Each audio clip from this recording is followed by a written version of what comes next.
7 minutes pour mesurer l'impact social de mon projet.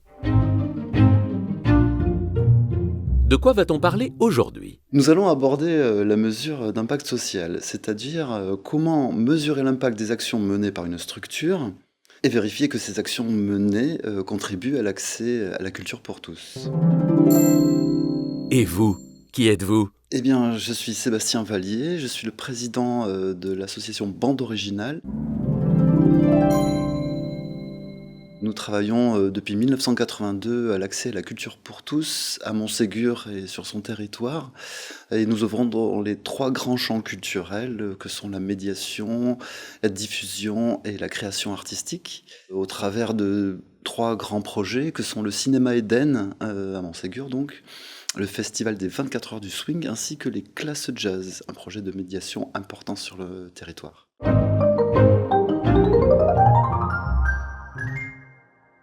La mesure d'impact social et territorial permet à une structure d'évaluer, au-delà de ce qu'elle fait et de ce qu'elle produit, ce à quoi elle contribue.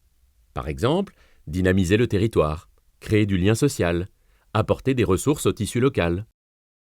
Celle-ci ne se limite pas à des données quantitatives et chiffrées, mais embrasse plus largement une réalité qualitative essentielle à révéler pour le secteur artistique et culturel. L'intérêt pour la notion d'impact est grandissant.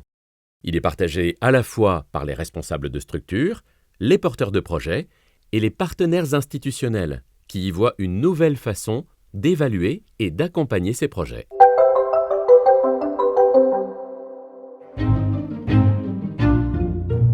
Et par quoi on commence ? Il s'agit de comprendre les enjeux stratégiques et les méthodes d'une mesure d'impact social. Plusieurs temps de formation sont proposés, individuels et collectifs, avec d'autres structures qui nous ont permis d'identifier et de construire un cadre stratégique, méthodologique pour les différentes étapes qui vont arriver. Dans un second temps, nous avons fait appel au conseil d'administration, aux bénévoles, aux bureaux, aux salariés de l'association pour permettre de définir justement cette stratégie et surtout la question évaluative et les moyens à mettre en œuvre pour arriver à cette mesure d'impact social. Les moyens, ce sont les moyens humains, financiers, en compétences et temporels. Nous avons décidé de travailler ensemble sur cette question évaluative, c'est-à-dire dans quelle mesure les actions menées par Bande Originale contribuent à l'accès à la culture pour tous et à renforcer l'écosystème en milieu rural isolé. Nous sommes engagés et attendus sur ces enjeux qui sont fondamentaux pour notre structure. Pour mesurer cela, il ne faut pas s'arrêter simplement au quantitatif, c'est-à-dire les questionnaires, mais il est nécessaire d'avoir également une approche qualitative au moyen d'entretiens individuels avec des publics ciblés. Ensuite vient le temps de la construction des indicateurs et de la collecte des données. Il s'agit de données internes, d'entretiens individuels et de questionnaires auprès de nos publics. D'ailleurs, pour cette phase de collecte, ce sont environ une trentaine de bénévoles qui se sont mobilisés en plus de notre équipe salariée, ce qui nous a permis d'interroger environ 400 personnes.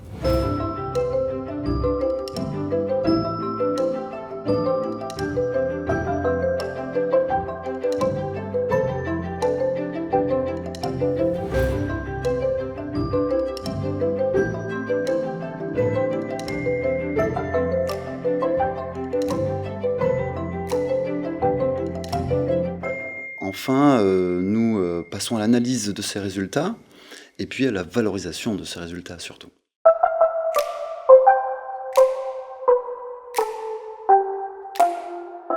Trois conseils avant de se lancer ? Pour réaliser une bonne mesure d'impact social,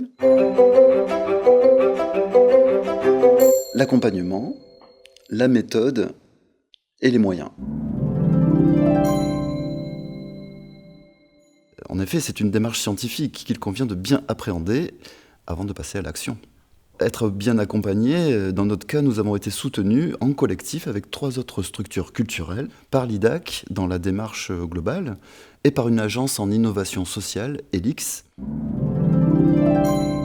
La méthode, parce qu'il faut procéder avec méthode, c'est très important pour avoir des données fiables. pour permettre de les exploiter auprès de nos partenaires, qu'ils soient institutionnels ou privés, et puis donc en interne également pour le pilotage de la structure. Et puis surtout prévoir du temps et des moyens humains pour y parvenir.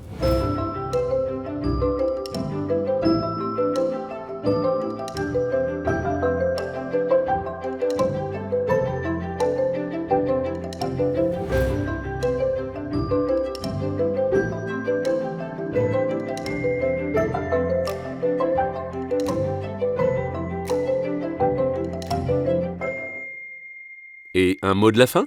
Ça serait comme un petit peu composer une symphonie.